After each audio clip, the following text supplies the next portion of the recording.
Le doy la bienvenida. Hoy es jueves de la séptima semana del tiempo ordinario. La Iglesia en Colombia celebra hoy la feria correspondiente a la liturgia del día.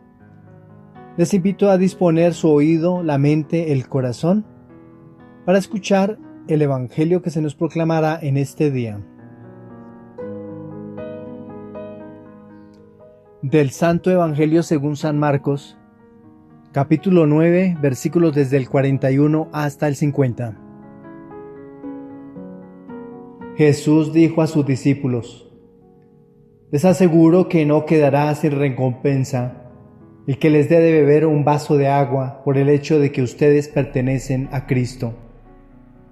Si alguien llegara a escandalizar a uno de estos pequeños que tienen fe, sería preferible para él que le ataran al cuello una piedra de moler y lo arrojaran al mar. Si tu mano es para ti ocasión de pecado, córtala, porque más te vale entrar en la vida manco que ir con tus dos manos a la gehenna, al fuego inextinguible. Y si tu pie es para ti ocasión de pecado, córtalo, porque más te vale entrar lisiado en la vida que ser arrojado con tus dos pies a la gehenna. Y si tu ojo es para ti ocasión de pecado, arráncalo, porque más te vale entrar con un solo ojo en el reino de Dios que ser arrojado con tus dos ojos a la gehenna, donde el gusano no muere y el fuego no se apaga. Porque cada uno será salado por el fuego. La sal es una cosa excelente, pero si se vuelve insípida, ¿con qué la volverán a salar? Que haya sal en ustedes mismos y vivan en paz unos con otros. Palabra del Señor. Nuestra reflexión para el día de hoy. Después de hacer lectura de cada uno de los textos, en este caso la primera lectura, hacemos nuestra reflexión. La primera lectura del apóstol Santiago en su capítulo 5, los primeros 6 versículos, es una clara amonestación del apóstol Santiago para los que ponen su confianza en las cosas materiales que han adquirido y viven de ellas. Acumulan pero no comparten para reservar la entrada en el reino de los cielos. Amontonan no riquezas, sino cosas materiales, que a veces ni se necesitan. Esas se pueden compartir con los más pobres. Todos los actos realizados serán pasados por la balanza de la justicia, antes de entrar al paraíso eterno. ¿Hacia qué lado se inclinará la tuya? El apóstol dirige sus palabras y consejos para los ricos que se deben alegrar por las bendiciones con las que nacieron, pero deben estar preparados por lo que les vendrá. ¿Qué será pues? Que la riqueza y la prosperidad nadie la tiene comprada para toda la vida. Hagamos memoria de las desgracias que nos llegaron a todo el mundo desde finales del 2019 hasta nuestros días. Me refiero a la pandemia. Acabó con algunas empresas, dejó en la pobreza a muchos ricos, el deterioro de fructuosas empresas de algunas desaparecieron, pero otras están tratando de renacer. Sigamos haciendo memoria. Que el tiempo del génesis de la pandemia se podría tener dinero, pero poco a poco, y nada se podía hacer con él, cuando muchos lugares debieron cerrar y pocos antojos se pudieron complacer por más dinero o riqueza que se tuviera. Esta explicación la hago porque, pues ni el oro ni la plata se corroen, pero en ocasiones pierden valor. Y lo que nos advierte el apóstol es que muchos han hecho riquezas, pero no han hecho amistad con su riqueza. No las han compartido con los necesitados para conseguir amigos que en el día del juicio hablen bien de ellos y se salven. El apóstol Santiago está denunciando en su carta a los empleadores que están reteniendo su salario, una forma más de estafar a los trabajadores. Y para finalizar, los últimos versículos que estamos reflexionando hoy, el autor toma estos textos del Antiguo Testamento, como el profeta Isaías en su capítulo 5, versículo 6, y el profeta Jeremías en el capítulo 12, versículo 3, para iluminar y actualizar los acontecimientos de injusticia que están viviendo los menos protegidos del momento.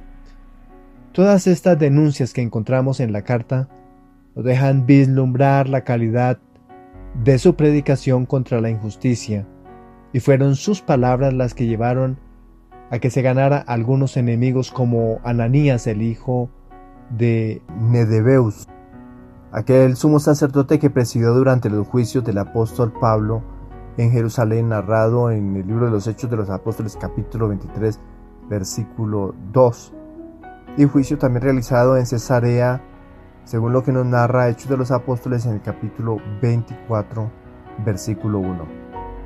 Flavio Josefo lo llamó Ananías, hijo Nebedeo, que ofició como sumo sacerdote aproximadamente entre el año 47 y el 58 después de Cristo.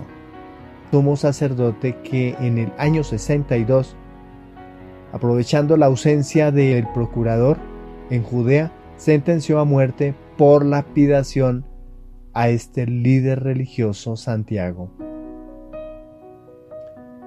La carta de Santiago es uno de los textos del Nuevo Testamento atribuidos al hermano de Jesús y líder de la iglesia de Jerusalén, uno de los familiares de Jesús.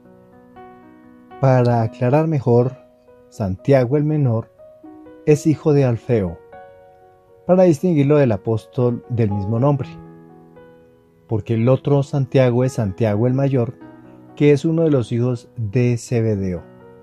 Este Santiago el menor es hijo de Cleofás o de Alfeo y de María de Cleofás, hermano de Judas Tadeo y de otro José.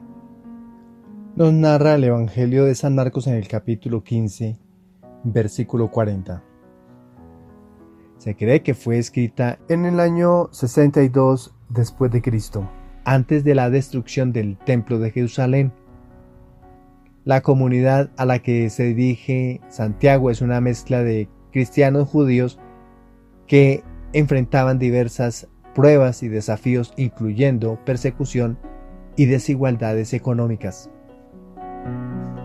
La comunidad a la que se dirige Santiago es una mezcla de cristianos judíos que enfrentaban diversas pruebas y desafíos, incluyendo persecución y desigualdades económicas. El texto que hemos proclamado hoy se enmarca en un contexto de desigualdad económica y explotación laboral. Santiago condena duramente a los ricos que han acumulado su riqueza a expensas de los trabajadores, cuya paga han retenido de una manera injusta. Este pasaje refleja las tensiones sociales y económicas de la época, donde la opresión de los pobres por los ricos era una realidad común. Para poder reflexionar de una mejor manera, miremos el versículo 1. Santiago comienza con una advertencia profética a los ricos usando un lenguaje fuerte de juicio y condenación. Mientras tanto, en los versículos del 2 al 3, se nos está mostrando cómo la riqueza acumulada de los ricos se describe como podrida y oxidada, simbolizando la inutilidad y el juicio que vendrá sobre ellos. El autor sagrado utiliza la palabra griega katiotai, que es el óxido. Ese óxido testificará contra ellos, iniciando una inutilidad y el peligro de la riqueza mal adquirida. Ya en el versículo 4, este versículo resalta la injusticia social, donde el clamor de los trabajadores explotados llega al Señor de los ejércitos. Dice el texto griego, Kyrios Sebaot, es un título que subraya el poder y la justicia divina.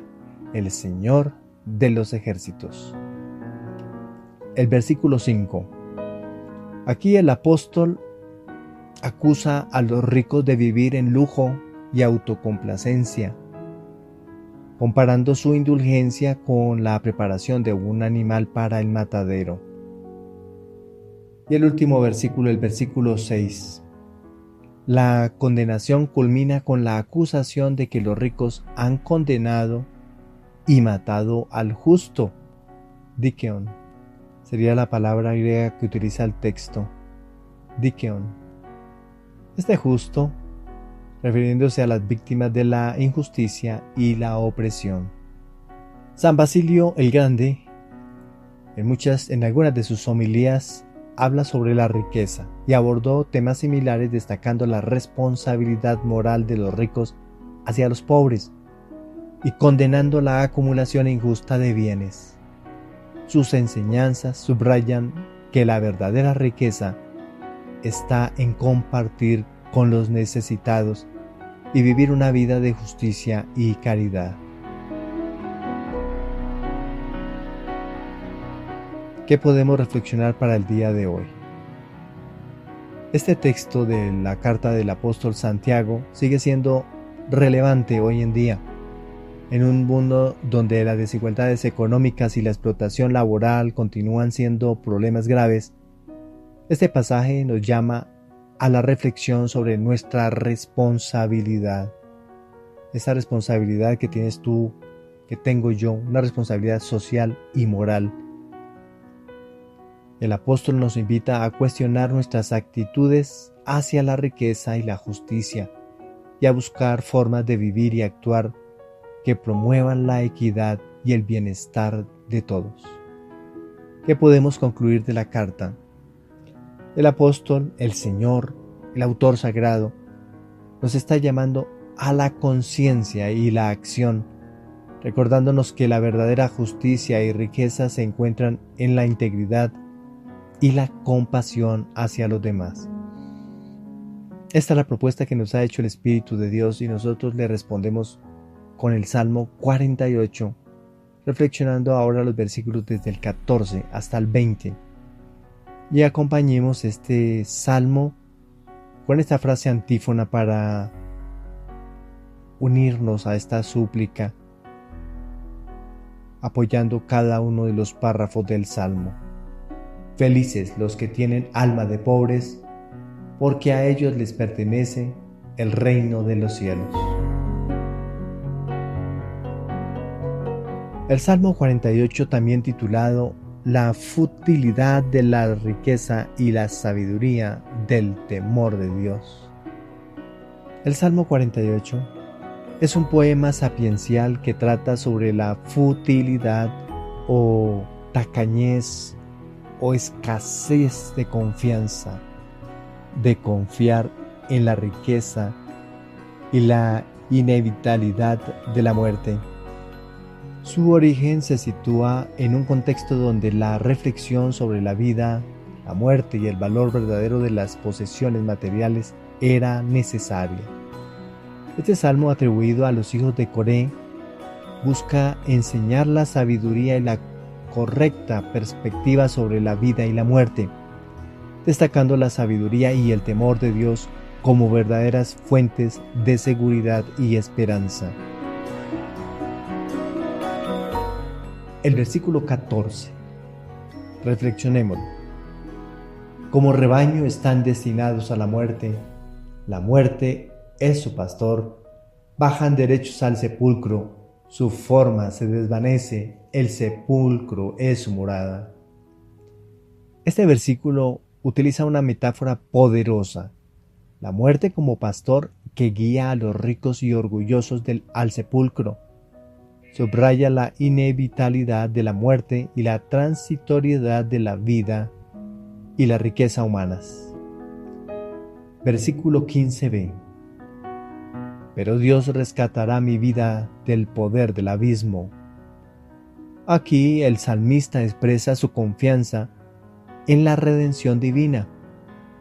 La palabra rescatará implica una redención o liberación sugiriendo que Dios tiene el poder de salvar del reino de los muertos.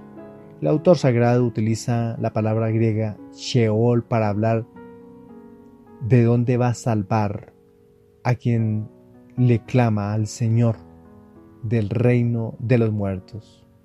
O en otras palabras, el abismo o el sepulcro. El reino de los muertos en la cosmovisión hebrea es el Sheol. Versículo 15c. Porque Él me tomará consigo. Este versículo refuerza la esperanza de la intervención divina. La expresión me tomará consigo sugiere una relación íntima y salvadora entre Dios y el autor sagrado. Miremos el versículo 16. No te preocupes cuando alguien se enriquece, cuando aumenta la gloria de su casa. Este consejo sapiencial advierte contra la envidia o la ansiedad por la prosperidad de los malvados. La riqueza terrenal no tiene valor eterno. Versículo 17. Cuando muera, nada se llevará, su gloria no bajará con él. Este versículo refuerza la idea de que la riqueza y el honor terrenales son transitorios.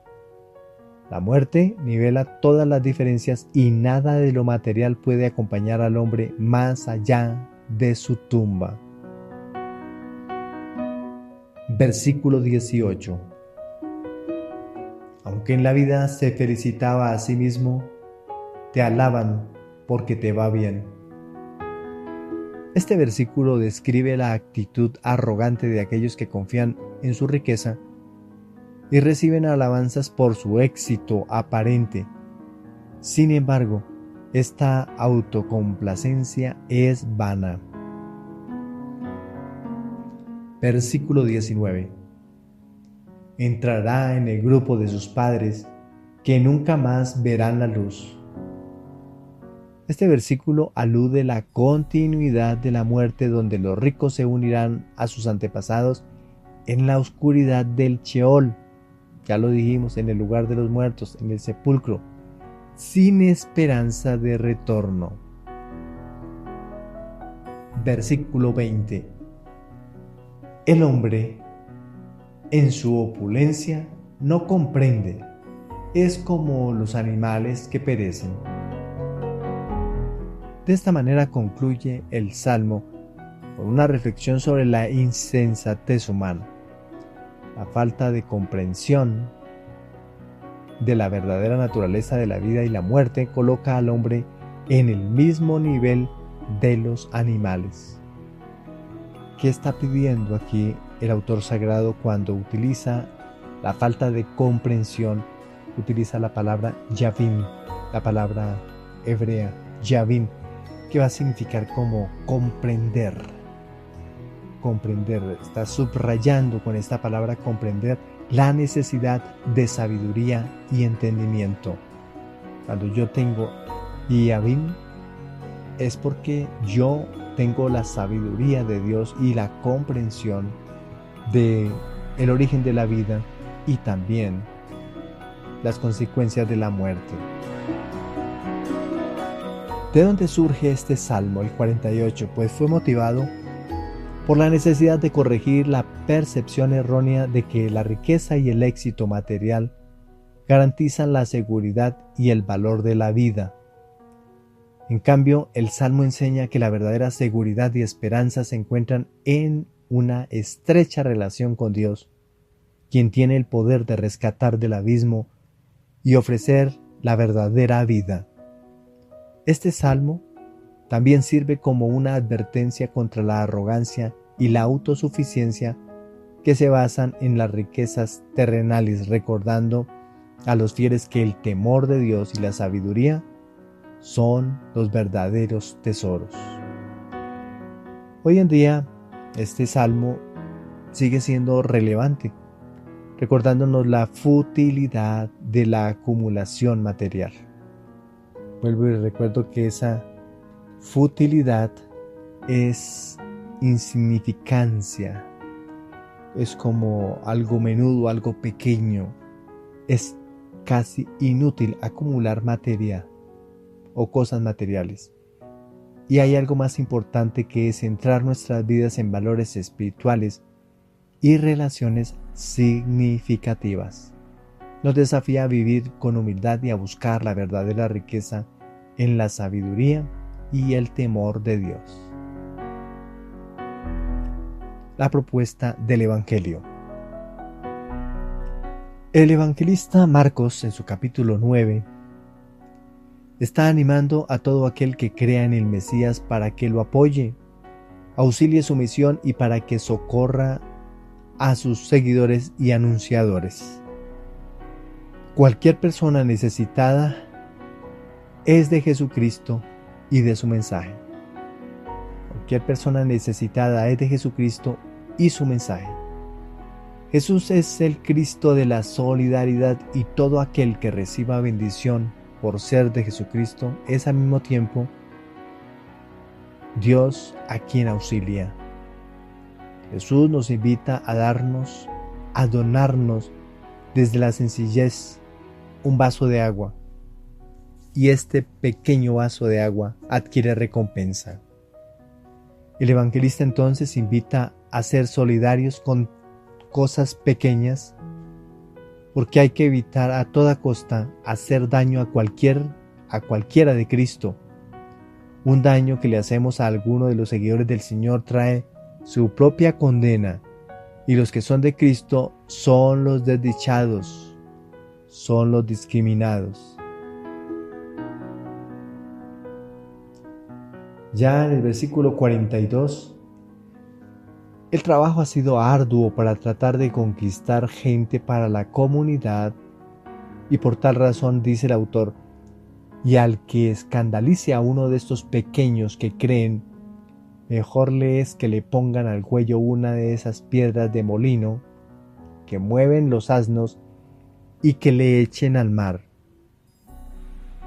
Jesús resucitado, los discípulos y el Espíritu Santo trabajando en la evangelización, y existen muchos, entre ellos judíos, que han querido traer dificultades a los evangelizados para dañar la obra evangelizadora. Recordemos un acontecimiento ocurrido en la sinagoga de Antioquía de Pisidia, que está narrado en el capítulo 13 del libro de los Hechos Apostólicos, versículo 44. Dice el texto: el sábado siguiente se congregó casi toda la ciudad para escuchar la palabra de Dios. Los judíos, al ver a la multitud, se llenaron de envidia y contradecían con blasfemias cuanto Pablo decía. Entonces dijeron con valentía Pablo y Bernabé: era necesario anunciaros a vosotros, en primer lugar, la palabra de Dios. Pero ya que las rechazáis y vosotros mismos no os juzgáis dignos de la vida eterna, mirad que nos volvemos a los gentiles. Se dice entonces que todo aquel que quiera dañar el trabajo de evangelización, a ese le merece ponerle al cuello una piedra de molino.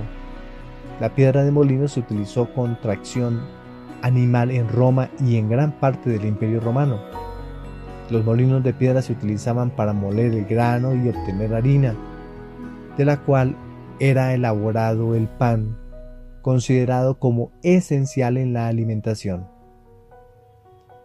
También se utilizaba esta piedra de molino para prensar la semilla del olivo y extraer de ahí el aceite.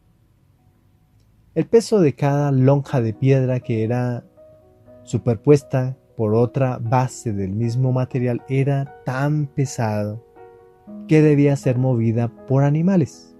Pero sugiere el autor sagrado que la piedra se pondría en el cuello para que lo llevara hasta el fondo del mar y que no pudiera salir de allí. Era mejor que todo el daño que hacía. El pecado es malo, pero peor hacer dudar a alguien o hacerlo caer en pecado. Y según lo que nos dice el evangelista Marcos en su capítulo 9, versículo 43, Y recordemos lo que dice: y si tu mano te es ocasión de pecado, córtatela. Más te vale que entres manco en la vida que con las dos manos ir a la gehenna, al fuego que no se apaga. Este texto nos quiere decir que la vida es más importante que cualquier otra cosa. Puede ser mejor amputar que morir.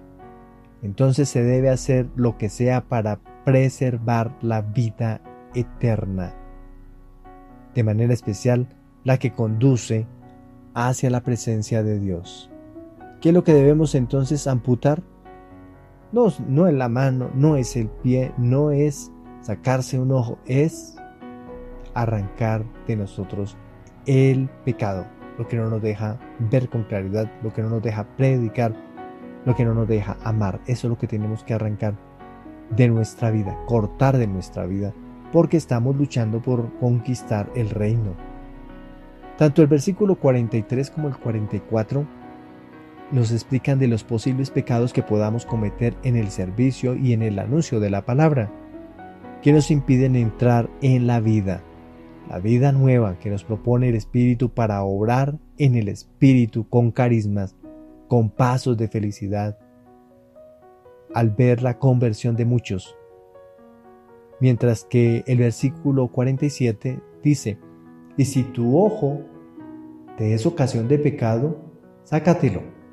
Más vale que entres con un solo ojo en el reino de Dios que con los dos ojos ser arrojado a la gehenna, donde su gusano no muere y el fuego no se apaga. Con el ojo podemos ver los testimonios que produce el resucitado. Podemos ver al resucitado en la comunidad. No quererlo ver es no aceptarlo. Y en este caso, no se permite disfrutar del reino que nos ofrece el resucitado. Si no queremos aceptarlo y si no lo hacemos, no tendremos acceso a lo que no aceptamos en el corazón. Y el versículo 48, que termina diciendo: donde su gusano no muere y el fuego no se apaga. El autor sagrado nos está hablando de gehenna, que resultaron siendo los basureros a las afueras de Jerusalén, en donde había podredumbre y focos humeantes para consumir la basura y ahuyentar el mal olor. Por la podredumbre, por supuesto, que brotaban gusanos, que al final el autor sagrado quería describir el infierno. Veamos de dónde extrae el autor su sentimiento. Del profeta Isaías en su capítulo 66, versículo 24. Y en sabiendo, verán los cadáveres de aquellos que se rebelaron contra mí.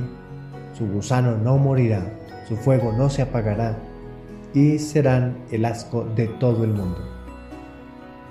Continuando más adelante el Evangelio, encontramos que nos habla de la sal. La sal sirve para conservar, para controlar el proceso de descomposición de animales. Para el alimento sirve como antiséptico, limpiador o purificador. Ahora bien, el texto nos dice: pues todos han de ser salados con fuego,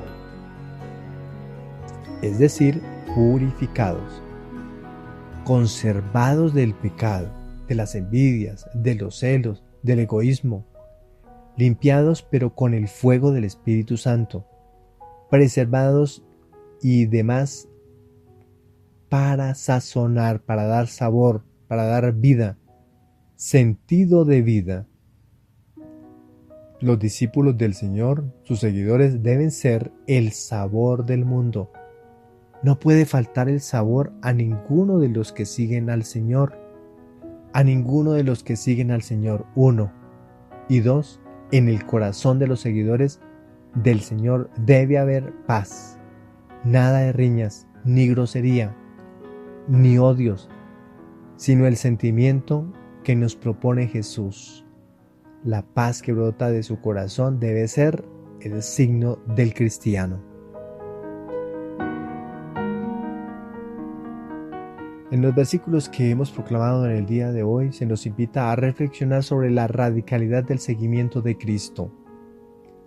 La metáfora del cortar mano, pie y ojo no deben tomarse literalmente, sino como una llamada a la seriedad de la lucha contra el pecado. Es un recordatorio de la necesidad de autoexaminarse y de tomar medidas drásticas para evitar el pecado. Aquí encontramos nosotros que la enseñanza de Jesús no es sobre la mutilación física, sino sobre la urgencia de la transformación en su interior y eliminar todo obstáculo espiritual. Todo lo que nos aleja a nosotros de la espiritualidad debemos eliminarlo. Encontramos ahí dos términos griegos que es gena y escandalón, que subrayan la gravedad del pecado y el destino eterno que espera a aquellos que lo practican sin arrepentimiento. ¿Qué es el escandalón? La piedra de tropiezo o trampa, subrayando el grave pecado de causar escándalo. Es una palabra griega, pero que traduce al mismo tiempo lo mismo para nosotros en castellano. Hoy este pasaje nos desafía a considerar qué aspectos de nuestras vidas puede estar alejándonos de Dios y de su reino. Nos invita a ser conscientes de nuestras acciones y de cómo afectan a los demás, especialmente a los más vulnerables. La llamada a la pureza y al mantenimiento de nuestra sal es relevante en un mundo donde los valores pueden fácilmente corromperse. Por ejemplo, San Juan Crisóstomo en sus homilías habló extensamente sobre la importancia de evitar el escándalo y de vivir una vida de virtud, reflejando la misma urgencia que Jesús expresa en este pasaje. Para poder vivir una vida de virtud, por supuesto, yo tengo que luchar y trabajar constantemente para ser virtuoso. Una persona que está fijándose en el otro, criticándolo, observándole, mirándole sus errores, se va a llenar de odios, rencores, resentimientos y nunca va a crecer. Pero si en cambio yo observo sus virtudes, las cosas buenas de la otra persona, exalto las cosas buenas, bueno, puedo mirar también las malas, pero exalto las buenas, esa otra persona va cambiando, se va transformando y va sanando para dejar de cometer errores y volverse una persona virtuosa. Y eso me va a mí a hacer crecer en la virtud. Porque los hombres somos limitados, somos humanos, no somos perfectos. Y si nosotros refregamos o si nosotros exaltamos el pecado del otro, la fragilidad del otro, nunca va a crecer, nunca va a sobresalir. ¿Qué podemos concluir del relato del día de hoy? El evangelista San Marcos nos llama a una vida de vigilancia espiritual, a la pureza y al amor, es decir, la caridad, recordándonos que nuestras acciones tienen consecuencias eternas y nos está desafiando a eliminar cualquier cosa que nos aleje de Dios y a vivir en paz y unidad con los demás, preservando nuestra integridad espiritual. Hemos llegado al final del encuentro del día de hoy. Nos queda entonces cumplir con esa tarea la que nos dejan en todas estas reflexiones que hemos hecho de la primera lectura del Salmo y del Evangelio. A perfeccionar nuestras acciones, a saber valorar lo que tenemos, a compartir lo que Dios nos ha permitido ganar para que alcancemos siempre el reino, que es lo que nosotros, por lo cual estamos trabajando. Para todos un feliz día, que el Señor nos siga colmando de su alegría como también de su bendición. Felicidades y eternas gracias.